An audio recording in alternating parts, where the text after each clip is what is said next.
नमस्कार, बहुत स्वागत है आप सभी का। मैं हूं आपके साथ आकांक्षा राजपूत।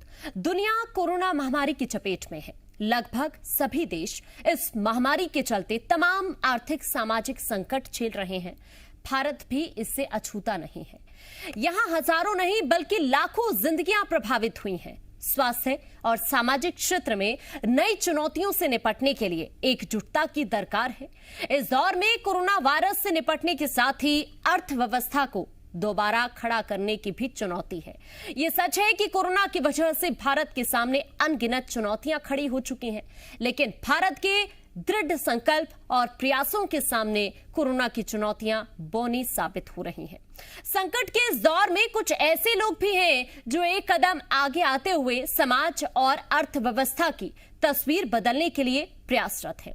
हमारे खास कार्यक्रम आइकन्स ऑफ मध्य प्रदेश छत्तीसगढ़ में हम आपको ऐसे ही कुछ हस्तियों से रूबरू करवा रहे हैं जिन्होंने कोरोना काल के दौरान लोगों की मदद की और बहुत सारी चुनौतियों के बीच, मुश्किलों के बीच आगे बढ़कर वो लोगों की मदद के लिए आगे आए हैं। चाहे बात रोजगार को लेकर हो, काफी प्रभावित हुआ, लेकिन उसके बावजूद अब आगे की क्या प्लानिंग है उसको लेकर भी हम चर्चा करेंगे आज अपने इस खास कार्यक्रम के दौरान।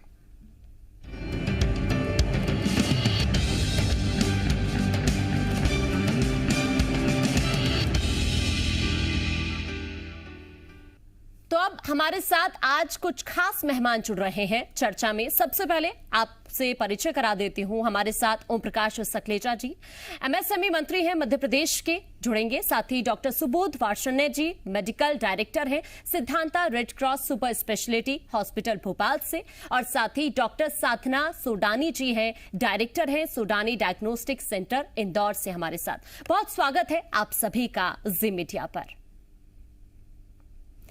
डॉक्टर साधना जी, सबसे पहला सवाल मेरा आप ही से होगा। नमस्कार। हमने देखा कि कितनी सारी चुनौतियां आई कोरोना काल के दौरान, मुश्किलें बहुत ज्यादा थी, लेकिन आपने किस तरह से लोगों की मदद की उन चुनौतियों से बाहर आकर?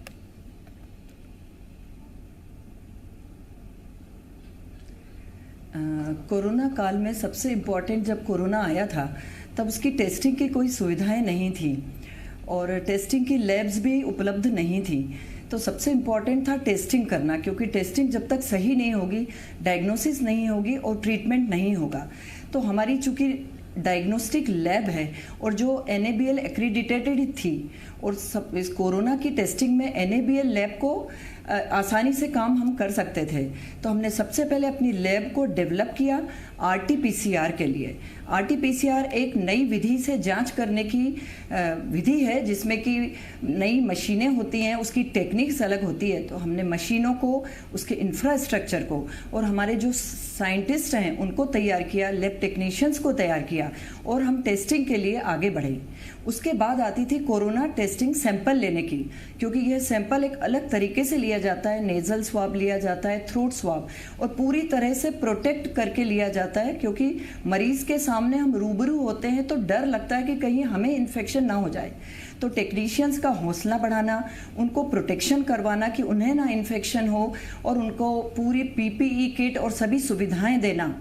इस तरह से हमने कार्य किया कि वह सैंपल भी अच्छी तरीके से ले सकें और रिपोर्ट भी प्रॉपरली लैब में चली जाए और जांच पेशेंट को अच्छी मिले और जल्दी मिले। तो पूरा ध्यान उसी पर ही था हमारा। ठीक है, हमारे साथ ओम प्रकाश सकलेचा भी जुड़े हुए हैं, MSME मंत्री हैं।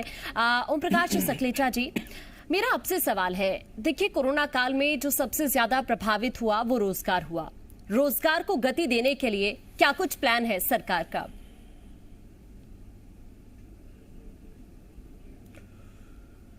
देखिए, MSME एक ऐसा विभाग है जो सबसे ज्यादा प्रति एकड़ लैंड में एम्प्लॉयमेंट दे सकता है एग्रीकल्चर के बाद। और अगर मैं एग्रीकल्चर में भी देखूं तो प्रति एकड़ ज्यादा से ज्यादा 2 लोगों को रोजगार मिलता है कृषि क्षेत्र में भी। बट MSME एक ऐसा विभाग है जो प्रति एकड़ 40 से 100 तक लोगों का एम्प्लॉयमेंट जनरेट करता है। अभी इसी कोरोना काल में अप्रैल में हमने 8 अप्रैल को 1891 नए MSME के उद्योग चालू किए उनमें से 800 प्रोडक्शनाइज हो गए हैं। ऐसे ही हम अगला जो कार्यक्रम है, अगस्त तक हमारे 3000 और उद्योग चालू करने का टारगेट लेके चल रहे हैं। ये उद्योग अगस्त में हम भूमि पूजन इनका कर देंगे। तो 5000 इंडस्ट्री 42 जिलों में और अप्रोक्सीमेटली 100 से ज़्यादा विधानसभाएं उसमें कवर होगी। ऐसी जगह एक साथ इतने रोजगार के साधन उपलब्ध करवाना ये माननीय मुख्यमंत्री जी के मार्गदर्शन में ही संभव था।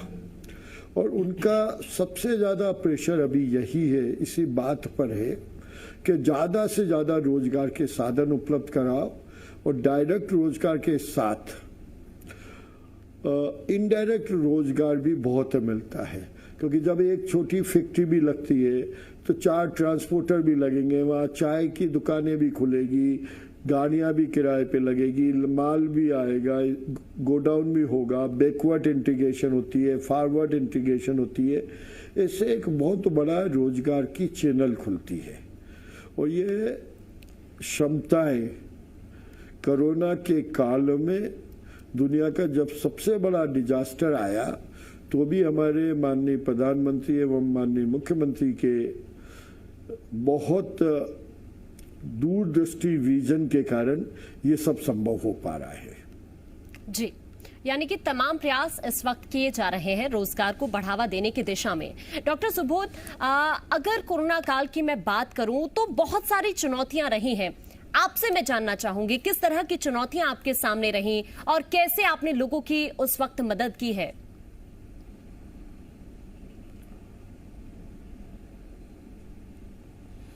देखिए, कोरोना काल अब बहुत लंबा पीरियड हो गया है, करीब 1.5 साल का। तो जो चुनौतियां पिछले साल थीं, इस साल की चुनौतियां काफ़ी डिफरेंट थीं। मैं अगर इस साल की चुनौतियों की बात करूं तो जैसे पिछले साल मरीजों को आईसीयू केयर, ऑक्सीजन, इसकी इतनी ज़्यादा ज़रूरतें नहीं थीं। पर इस बार मरीजों को आईसीयू बेड्स, ऑक्सीजन बेड्स की बहुत ज़्यादा ज़रूरत थी। इस बार केसेस बहुत सीवियर थे।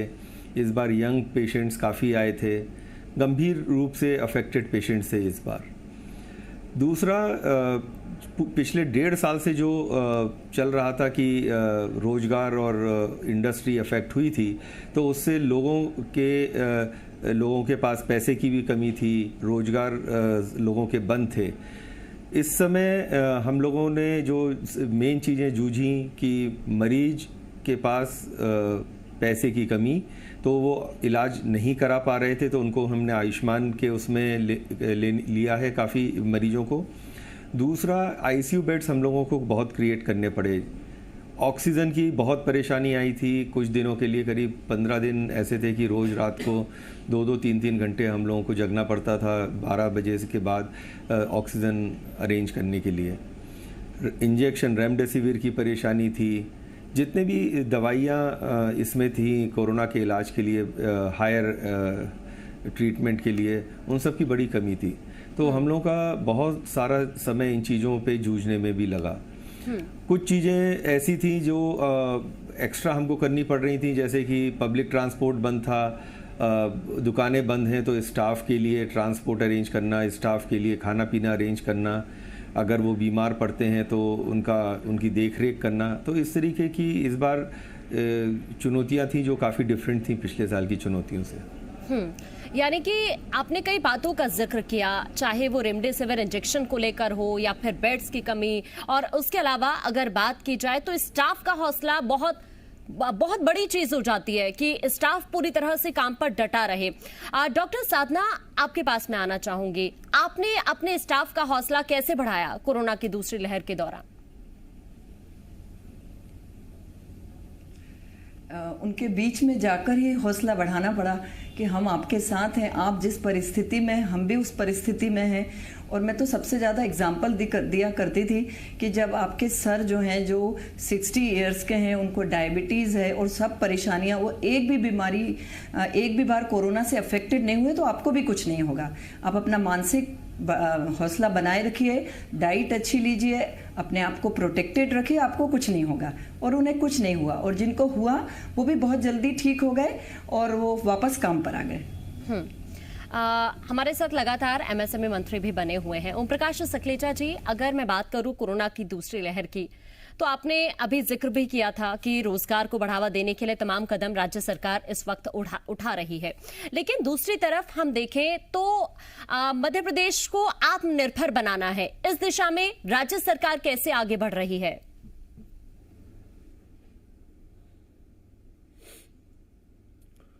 देखिए, आत्मनिर्भर बनाने का अर्थ क्या है? हर व्यक्ति को रोजगार, उसकी आमदनी कैसे बढ़े, उसे सरकार की अभी जो नौकरियां चली गई, काम धंधे छोड़ के बड़े बड़े मेट्रो सिटीज से छोटे गांव में आए, उनको गांव में और छोटे शहरों में रोजगार मिले। आत्मनिर्भर भारत का सबसे पहला काम यही था।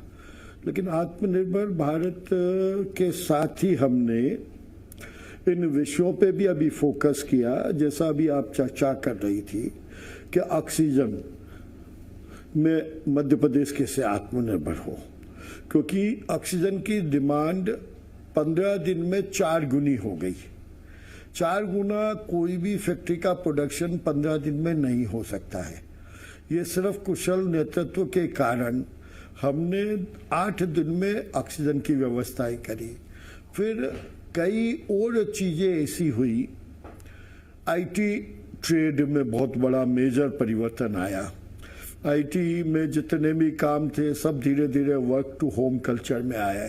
उसके माध्यम से रोजगार के संसाधन बहुत पैदा हुए, और इस पूरे 1 साल में एक सबसे बड़ा और सबसे विचित्र केस हुआ कि लोगों को चाइना के प्रोडक्ट के प्रति बहुत ज़्यादा लगाव नहीं रहा, और उनने चाइना के प्रति अपने आप विश्वास खोते हुए भारतीय प्रोडक्ट को बढ़ावा देने की मानसिकता बनाई है।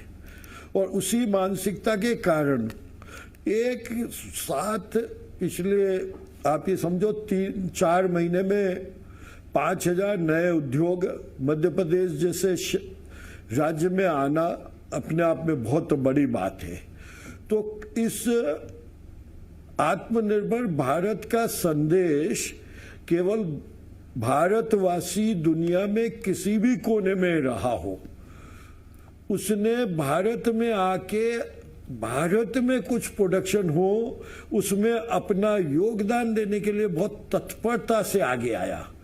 उसने अपनी कैपिटल पे रिस्क लेना, उसने अपनी एंटरप्रेन्योरल स्किल को फाइन करना, और फिर हमने एक और नया पूरा स्वरूप देखा और समझा कि कई टाइप के क्लस्टर बनाकर कॉस्ट ऑफ प्रोडक्शन कैसे कम की जाए, और चाइना के कंपटीशन में हम चाइना के बराबर बेहतर क्वालिटी से और ज़्यादा कैसे आगे बढ़े। चाहे उसके लिए हमने फर्नीचर क्लस्टर 4-5 बनाए, चाहे टॉय क्लस्टर बनाए, कन्फेक्शनरी क्लस्टर बनाए, फार्मेसी के क्लस्टर बना रहे, फार्मास्यूटिकल लाइन के, रेडीमेड गारमेंट के क्लस्टर बन रहे हैं। इन सब क्लस्टरों के माध्यम से उद्देश्य एक ही है कि कैसे ज़्यादा से ज़्यादा फैक्ट्रियाँ लगे, कैसे ज़्यादा से ज़्यादा पूरे मध्य प्रदेश में एक जगह के बजाय स्प्रेड रोजगार के साधन और फैक्ट्रियाँ लगे। मैंने कहा ना, 42 जिलों में 100 विधानसभा में एक साथ अलग अलग जगह उद्योग लगे। इसका मतलब अब जो हम नई प्लानिंग जो कर रहे हैं, वो प्लानिंग उस एंगल से कर रहे हैं कि एक जगह बड़े बड़े मेट्रो और बहुत डेंसली पॉपुलेटेड सिटी बनाने के बजाय हम छोटे छोटे शहरों में अलग अलग जगह इंडस्ट्री लगाए, ताकि वहां से ज्यादा दूर लोगों को पलायन ना करना पड़े। तो यही हमारा आज का टारगेट है। यानी कि नई प्लानिंग के साथ राज्य सरकार रोजगार की दिशा में भी आगे बढ़ रही है, अर्थव्यवस्था को रफ्तार देने की दिशा में भी। डॉक्टर साधना, अभी मैंने डॉक्टर सुबोध से भी कई चीजें जानने की कोशिश की, लेकिन मेरा आपसे सवाल है कि आगे आपकी प्लानिंग क्या कुछ है?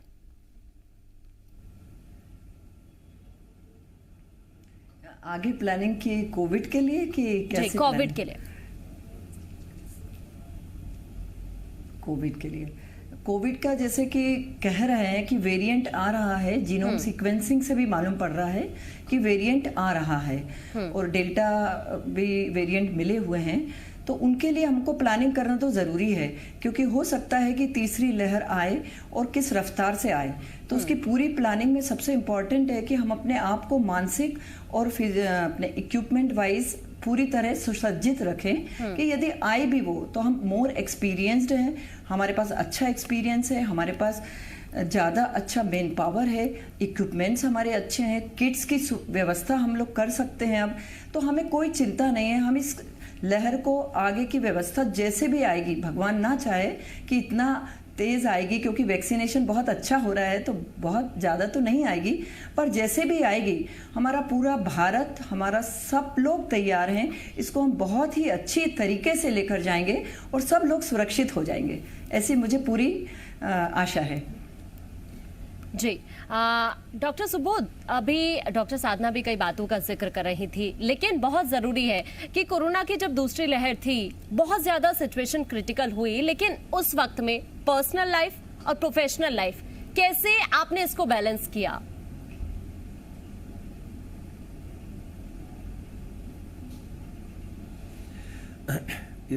ये जो दूसरी लहर थी, इसमें जैसा मैंने कहा कि सीरियस पेशेंट्स बहुत थे और हम लोगों का बहुत सारा समय जिन चीज़ों की कमी थी, जैसे कि ऑक्सीजन, रेमडेसिविर इंजेक्शन वगैरह, इन सब के उसमें समय लगता था, तो रात को हम लोगों को 12 तो बजी जाती थी अस्पताल में। अब ये होता था कि जितने भी डॉक्टर्स स्टाफ हैं ये अस्पताल में ही समय थोड़ा सा निकाल लेते थे कि आपस में चाय के समय थोड़ा सा बैठ जाएं, साथ में बातचीत कर लें। बाकी उस पीरियड में लॉकडाउन था, तो बाहर जाके पर्सनल कोई एंटरटेनमेंट या सोशलाइजिंग करने का कोई अवसर ही नहीं था।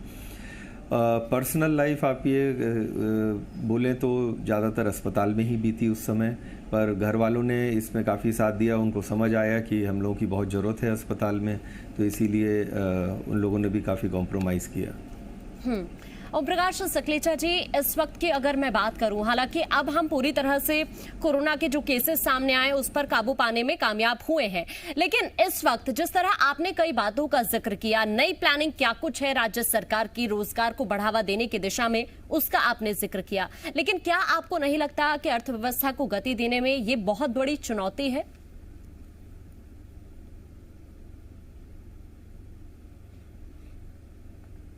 क्या आप केवल उद्योग के बारे में चर्चा करना चाह रही हैं या कोरोना 3 की तैयारी में प्रशासकीय व्यवस्था के बारे में जानकारी लेना चाहती है? मैं रोजगार को लेकर आपसे जानना चाहती हूँ। एक मिनट में आपसे जी। अच्छा, रोजगार को लेकर जानना चाहती है, तो रोजगार तो मैंने आपको बताया है कि जब ये अगर 5000 इंडस्ट्री अभी आ रही है, इतने क्लस्टर आ रहे हैं, बड़ी इंडस्ट्री भी अलग से आ रही है, कम से कम आने वाले 2 वर्षों में हम 7 से 10 लाख नए रोजगार के अवसर उपलब्ध कराने का प्रयास कर रहे हैं जी। और अगर ये अवसर हो गए तो मध्य प्रदेश के नौजवानों को रोजगार के लिए बाहर नहीं भटकना पड़ेगा और डेंस पॉपुलेटेड सिटी के बजाय नॉर्मल इंटीरियर में छोटे छोटे शहरों में भी इंडस्ट्री आएगी, तो उससे उन्हें पलायन नहीं करना पड़ेगा। और अगर उनका पलायन नहीं हुआ तो परिवार का खर्चा भी कम होगा और कुछ कहीं ना कहीं उनकी सिक्योरिटी और सुरक्षा में भी बहुत फायदा होगा। फिर बाइफरकेटेड डेवलपमेंट जब होता है तो उसका एक एडवांटेज ये भी होता है कि कोई भी चीज आती है तो वो स्प्रेड धीरे होती है, क्योंकि कोरोना 2 का अगर हम बहुत बारीकी से समझें तो जहां जहां डेंस पॉपुलेटेड एरिया थे वहां कोरोना 2 का ज्यादा नुकसान हुआ। और कोरोना 3 की हमारी तैयारी, जैसे मैं अगर नीमच जिले की बात करूं तो ऐसी हमने तैयारी करी कि अगर किसी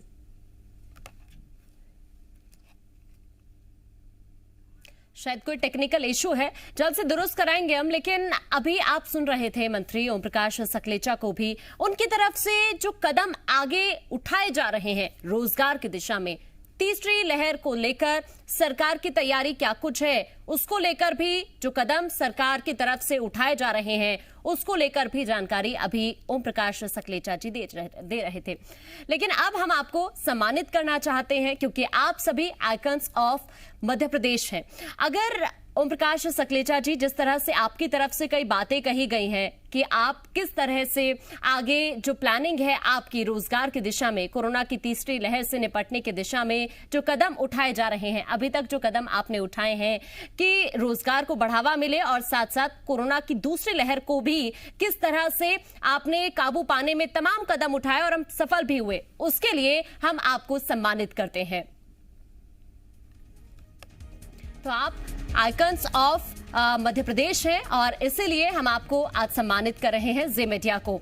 इसके साथ ही हमारे साथ डॉक्टर सुबोध भी आज जुड़े। डॉक्टर सुबोध, आपकी तरफ से भी तमाम कदम उठाए गए, लोगों की मदद आपने की और बहुत सारी चुनौतियां सामने आई, उसके लिए भी आपने बहुत सारे कदम उठाए हैं, आपको भी जी मीडिया सम्मानित करता है। और साथ ही हमारे साथ डॉक्टर साधना भी जुड़ी। डॉक्टर साधना जी, आपको भी जी मीडिया सम्मानित करता है क्योंकि आपने भी बहुत सारे लोगों की मदद की और साथ ही इन चुनौतियों से निपटने के लिए आपने भी बहुत सारे कदम उठाए हैं। तो आपने अभी इन तमाम लोगों को सुना, क्या कुछ आगे की प्लानिंग है उसको लेकर भी हमने उनसे जानकारी ली है और इसके साथ साथ अभी तक किस तरह से मुश्किलें आई, किस तरह की चुनौतियां आई, उसको लेकर भी हमने उनसे चर्चा की। शुक्रिया आप सभी का, हमारे साथ आप जुड़े और इस चर्चा का हिस्सा बने।